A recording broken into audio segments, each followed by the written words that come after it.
tardes. Vamos a probar Metal Gear Solid Delta y vamos a tratar de jugar lo mejor que se pueda y ver las cinemáticas para pues recordar esos tiempos de Metal Gear. Y obviamente vamos a poner que el mejor juego es el Metal Gear Solid 3, como no, estilo tradicional.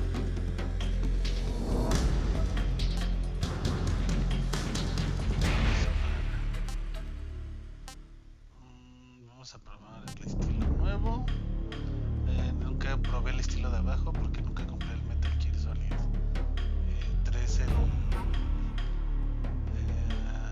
bueno, había una versión, ¿no?, del Metal Gear 3.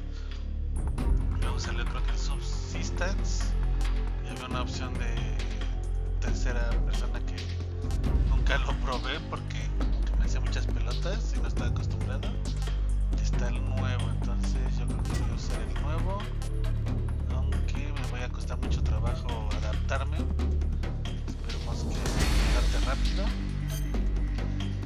Vamos a jugar en Extreme y tratar de ser mejor.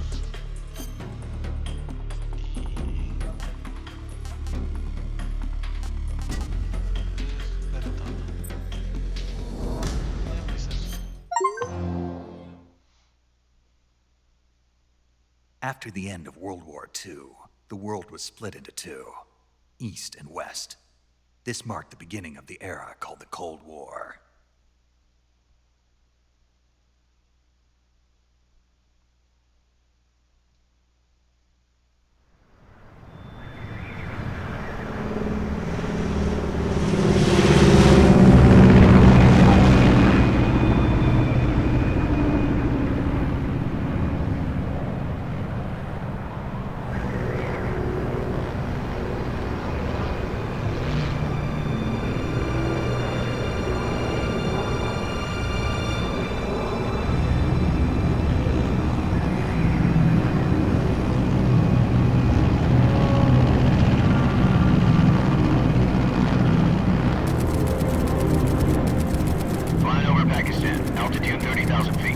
Approaching Soviet airspace.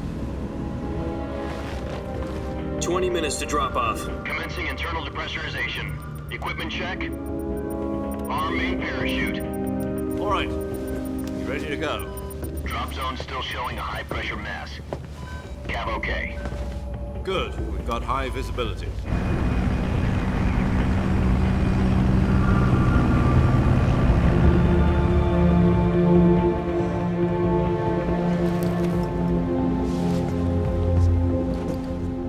Cigar. Connecting oxygen hose to interior connector. Put on your mask.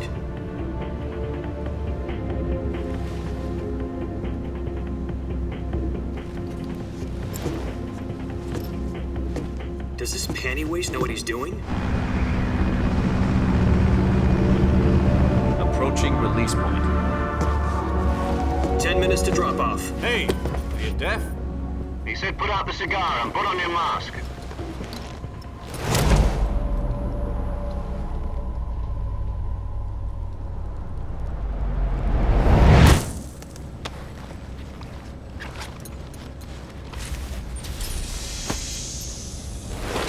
Depressurization complete. Checking oxygen supply. 6 minutes to drop off. Opening rear hatch.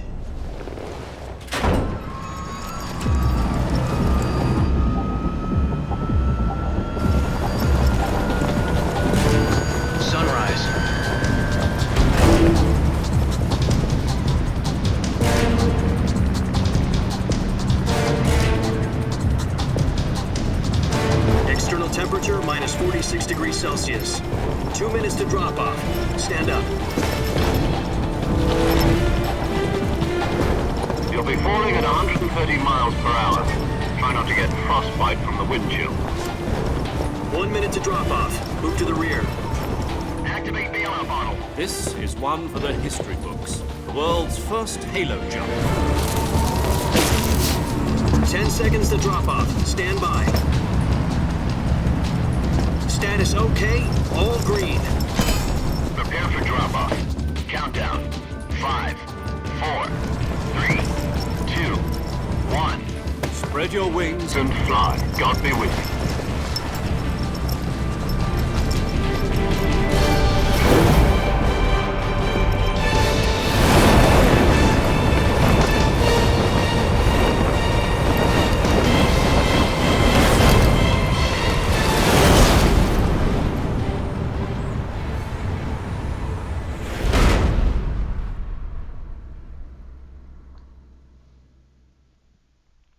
Jack, I've got some important news.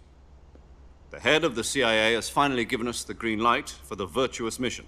Virtual mission? No, the Virtuous mission. The future of our Fox unit depends on it. If it succeeds, we'll be officially organized into a unit. Virtuous mission? Sounds like some kind of initiation ritual. You know, don't get cocky. This isn't a training op. Right. So what exactly is this wonderful mission? Well, about 2 years ago, a certain Soviet scientist requested asylum in the West through one of our moles. His name is Nikolai Stepanovich Sokolov. He's head of the OKB 754 Design Bureau, one of the Soviets' top-secret weapon research facilities, and the East's foremost expert on weapons development. Sokolov? Isn't he that famous rocket scientist? The very same.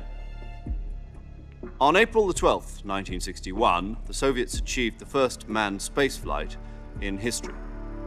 The Earth was blue, but there was no God. Well spoken. The rocket that carried Yuri Gagarin into orbit was the A-1, known as the Vostok rocket. Sokolov is said to be the man most responsible for the multi-engine cluster used in that rocket. After Gagarin's flight, Sokolov left rocket development to become the head of the newly established Design Bureau. From a lowly technician to head of a design bureau, that's quite a success story, so why'd he want to defect? It seems he'd become afraid of his own creations. Afraid? Call it a crisis of conscience. And for that, he left his country and his family behind and went over the fence? Not exactly. One of his conditions was that his family was also to be taken safely to the West. We used a mole to get the family out first and succeeded in sneaking Sokolov over the Berlin Wall shortly afterwards. I was the one who conducted the operation. The security on the eastern side was still full of holes back then. Then what? We got Sokolov over in one piece, but the whole ordeal had left him exhausted, and we checked him into a hospital in West Berlin. It took him 2 weeks and more than 600 miles to get from the research facility in the Soviet Union to Berlin.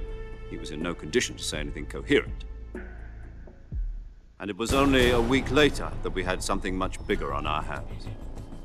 The Cuban Missile Crisis. October the 16th, 1962, President Kennedy received word that the Soviets were in the process of deploying intermediate-range ballistic missiles in Cuba. The President demanded that the Soviets dismantle and remove the missiles. At the same time, he announced a naval blockade to prevent further missile shipments from reaching Cuba.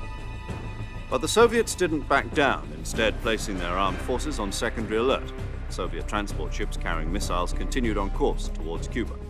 US and Soviet forces went on alert for an all-out nuclear war. Frantic negotiations were conducted through the UN's Emergency Security Council and unofficial channels to end the hair-trigger standoff. Finally, on October the 28th, the Soviet Union agreed to remove its missiles from Cuba, and so the world avoided a nuclear holocaust. But in order to get the Soviets to pull their missiles out, we had to make a deal. You mean the one where the US agreed to remove its IRBMs from Turkey? No. The Jupiter IRBMs deployed in Turkey were obsolete, and we were going to get rid of them anyway.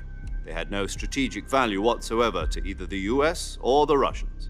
The Turkey deal was a ruse, a cover story that was fed to the other intelligence agencies around the world. So what did the Russians really want? Sokolov. They wanted us to return Sokolov. You mean the Soviets pulled out of Cuba just to get their hands on Sokolov? That's right. What the hell was he working on? At the time, we had no idea. We were running out of time. It was either give up Sokolov or risk full-scale nuclear war. In the end, we had no choice. President Kennedy gave in to Khrushchev's demand. The next day, I got Sokolov out of the hospital, handing him over to agents on the eastern side. Sokolov kept on screaming, "Save me," until he disappeared from my sight. Then, a month ago, we received some new information from one of our moles. About Sokolov? Yes. He was taken back to the research facility and forced to continue working on the weapon in question under KGB supervision.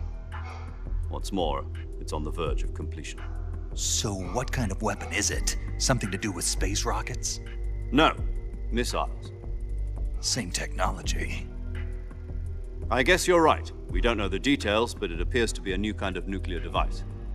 For half a year now, the Soviets have been conducting frequent nuclear tests at Semipalatinsk.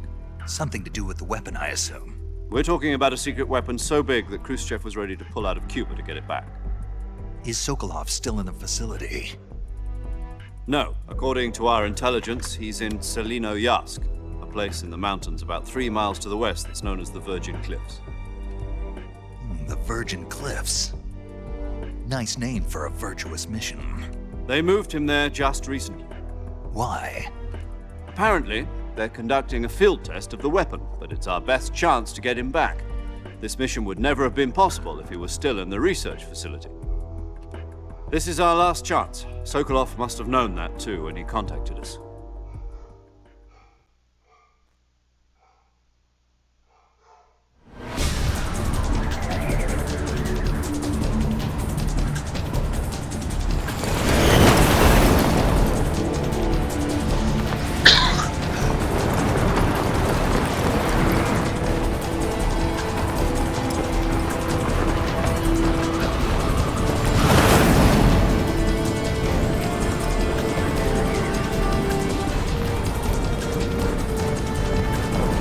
Listen up, Jack. Your mission is to infiltrate Selinoyarsk in the Soviet mountains, ensure the safety of Sokolov, and bring him back to the west.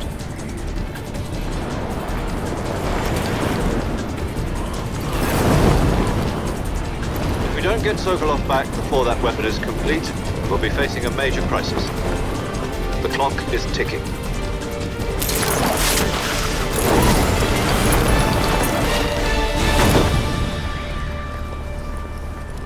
Once we've confirmed the rescue of Sokolov, stand by at the recovery point.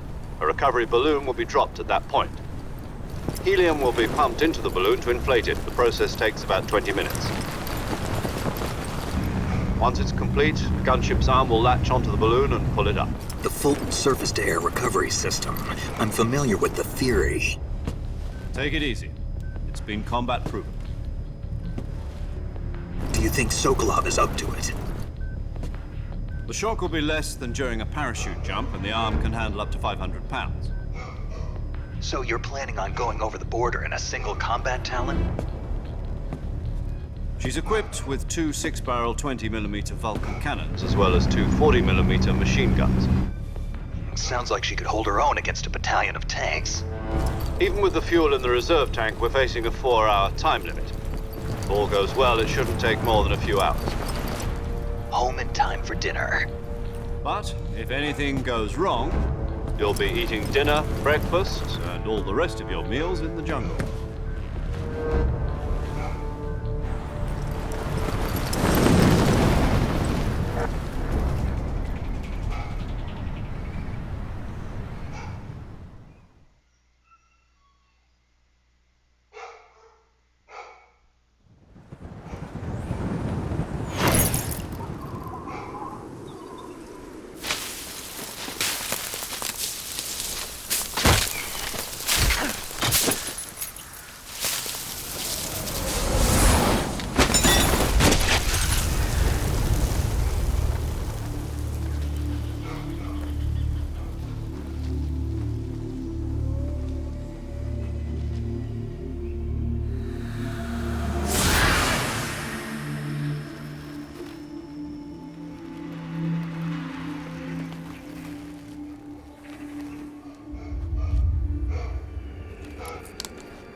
copy? You're already in enemy territory, and somebody might be listening in. From here on out, we'll be using code names to refer to each other. Your code name for this mission will be Naked Snake. I'll be referring to you as Snake from now on.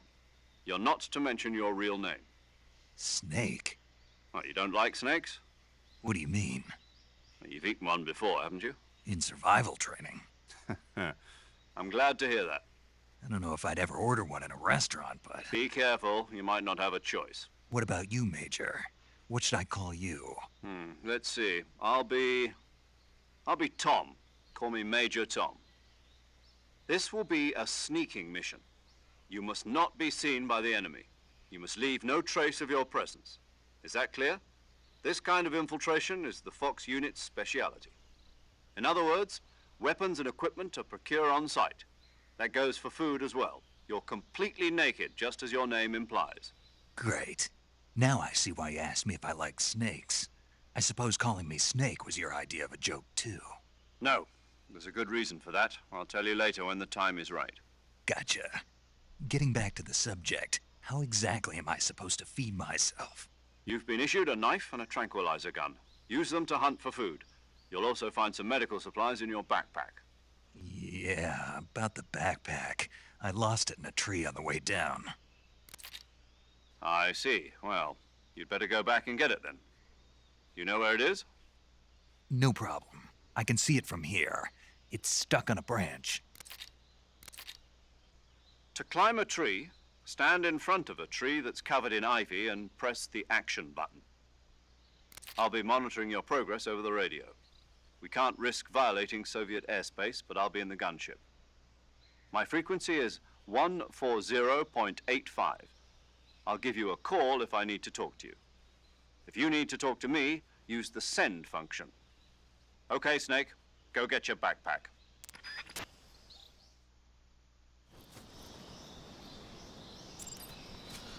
Ok, vamos a probar. CQC es como si fuera Metal Gear 4. Agacha ya no es tache círculo, no sé si es porque tengo la versión de Xbox, pero a ver si me adapto. Triángulo es darse la vuelta. Ok.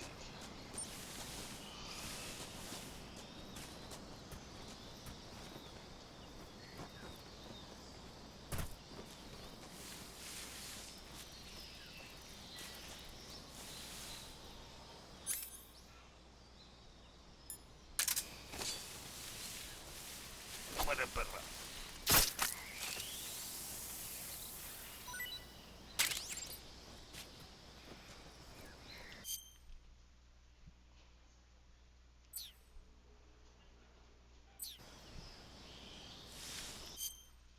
Vamos a ver. Aquí está la comida. Y el animal.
I see you've retrieved your backpack, Snake. To equip a weapon, it's necessary to take it out of your backpack. In the survival viewer, choose Weapon from the backpack. Your available weapons will be displayed in a list on the screen. From that list, choose the weapon you want to equip and press the Enter button. For other equipped items, just do the same thing from Item. Got it. Use the survival viewer backpack. Yep, that's right. Survival is fundamental to this mission. After you've been out in the field for a while, your stamina will start to drop. If your stamina gets too low, it'll affect your performance. You won't be able to shoot accurately, for example, and your wounds won't heal as smoothly. Keep an eye on your stamina so you don't run out. To recover lost stamina, you can hunt for local flora and fauna. You can use either your tranquilizer gun or your knife to hunt. My only weapon is a Mark 22 Hush Puppy tranquilizer gun? That's right. It's been fitted with its own suppressor. However, the suppressor will deteriorate every time you fire. Once its durability reaches 0, the noise suppression effect will be gone. So don't get too trigger happy with it. The suppressor's durability is shown in the icon. Any weapons and equipment beyond what you're carrying now, you'll have to find as you go. I have to find my own weapons and equipment? Whose crazy idea was this anyway? Solo covert actions are standard Fox operating procedure. You can't leave any traces of your presence. No weapons, equipment, footprints, sweat, or bodily waste. The same goes for bullets and cartridges, too. Your presence in enemy territory is already a violation of international conventions of warfare. There aren't supposed to be any American soldiers in Russia. It could spark an international incident. You can't let anyone see you. You can't let the enemy know you're there. This is a stealth mission. You're a ghost, Snake, in every sense of the word. And there'll be no rescue if you're captured. The military and US government will deny any involvement in the affair. Then I'll just have to take care of myself, huh? I'm afraid so. You've been given a fake death pill for that purpose. SIS guidelines stipulate that soldiers on covert ops like this one be issued a potassium cyanide capsule. Tape it to your body so you can take it when you need to. How generous of you. Use it if you're taken prisoner by the enemy. It'll send you into a state of false death for a short time. Fooling them into thinking that I'm really dead. So how do I come back to life? Just take the revival pill. You mean that thing they put in my tooth before the mission? That's the one. But be careful. If you remain in a state of false death for too long, nothing will be able to bring you back. Remember that. I'll keep it in mind. You said this was a solo mission, right? Right. I guess that means I can't count on any reinforcements. Correct. The mission rests entirely in your hands. A real one-man army. Relax. There's a support team ready to back you up over the radio. Who? I'll introduce them to you. This time, survival is of utmost importance. The first member of the support team will be in charge of monitoring your physical condition, acting as a medic, so to speak, as well as recording your mission data. She's a member of Fox as well, and she's here on the gunship with me. She? Hello, Snake. I'm paramedic. Nice to meet you. Paramedic. As in a medic who comes in by parachute. Aren't you going to tell me your real name? Are you going to tell me yours, Mr. Snake? My name, huh? It's John Doe. And they call you Jack for short. You're a regular Captain Nemo. A name means nothing on the battlefield. After a week, no one has a name. What's your name? Jane Doe.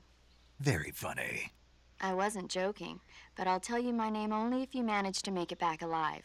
My frequency is 145.73. She's also in charge of recording your mission data.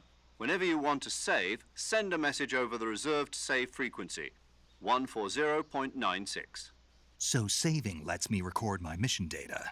That's right. It also records the state of your health. Good to know. There's one more person I want to introduce you to, Snake. Huh? Speaking of snakes, you remember the boss, don't you? A legendary soldier and your mentor. Actually, it was the boss that got the DCI's authorization in the first place. She's going to be serving as Fox's mission advisor. The boss is? She also helped me plan this mission. She and I were at SAS together. Jack, is that you? How many years has it been? Boss? That's right. It's me. Oh. Talk to me. Let me hear your voice. It's been 5 years, 72 days, and 18 hours. You've lost weight. You can tell just by the sound of my voice. Of course I can. I know all about you. Really? Well, I don't know anything about you. What's that supposed to mean? Why'd you disappear on me all of a sudden? I was on a top-secret mission. You didn't need me anymore. But there were still so many things I wanted you to teach me. No, I taught you everything you needed to know about fighting techniques. I taught you all I could. The rest you needed to learn on your own. Techniques, sure. But what about how to think like a soldier? How to think like a soldier? I can't teach you that. A soldier needs to be strong in spirit, body, and technique. And the only thing you can learn from someone else is technique. In fact, technique doesn't even matter. What's most important is spirit. Spirit and body are like two sides of a single coin. They're the same thing. I can't teach you how to think. You'll just have to figure it out for yourself. Listen to me, Jack. Just because soldiers are on the same side right now doesn't mean they always will be. Having personal feelings about your comrades is one of the worst sins you can commit. Politics determine who you face on the battlefield. And politics are a living thing. They change along with the times. Yesterday's good might be tomorrow's evil. Is that why you abandoned me? No, it had nothing to do with you. I already told you, Jack. I was on a top-secret mission. A soldier has to follow whatever orders he's given. It's not his place to question why. But you're looking for a reason to fight. You're a natural-born fighter, but you're not quite a soldier. A soldier is a political tool, nothing more. That's doubly true if he's a career soldier. Right and wrong have no place in his mission. He has no enemies and no friends. Only the mission. You follow the orders you're given. That's what being a soldier is. I do whatever I have to get the job done. I don't think about politics. That's not the same thing. Sooner or later, your conscience is going to bother you. In the end, you have to choose whether you're going to live as a soldier or just another man with a gun. There's a saying in the Orient, loyalty to the end. Do you know what it means? Being patriotic. It means devoting yourself to your country. I follow the president and the top brass. I'm ready to die for them if necessary. The president and the top brass won't be there forever. Once their terms are up, others will take their place. I follow the will of the leader, no matter who's in charge. People aren't the ones who dictate the missions. Then who does? The times. People's values change over time, and so do the leaders of a country. So there's no such thing as an enemy in absolute terms. The enemies we fight are only enemies in relative terms, constantly changing with the times.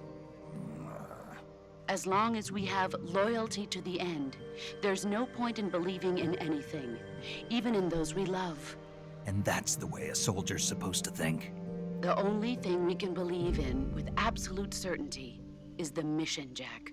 All right, but do me a favor. What is it? Call me Snake. Snake. Oh, right. Your code name is Snake. It suits you well. That's right. The legendary unit that the boss put together during World War II was a snake.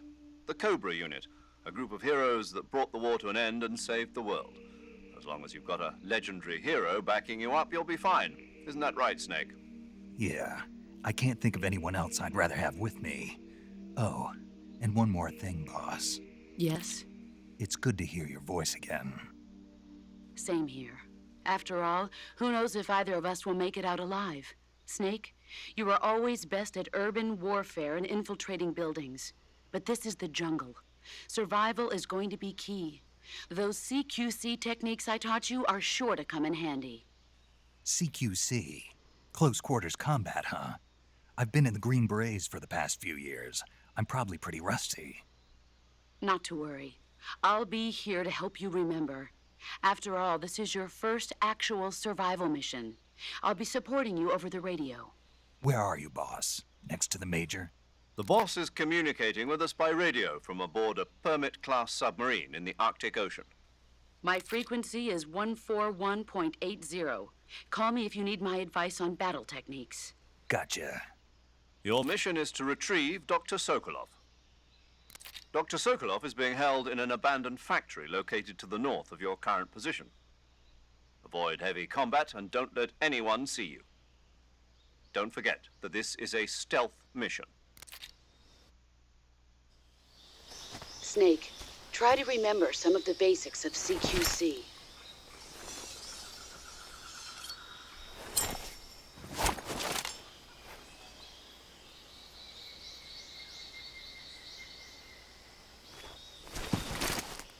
Commencing virtuous mission now.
I see you've captured a giant anaconda.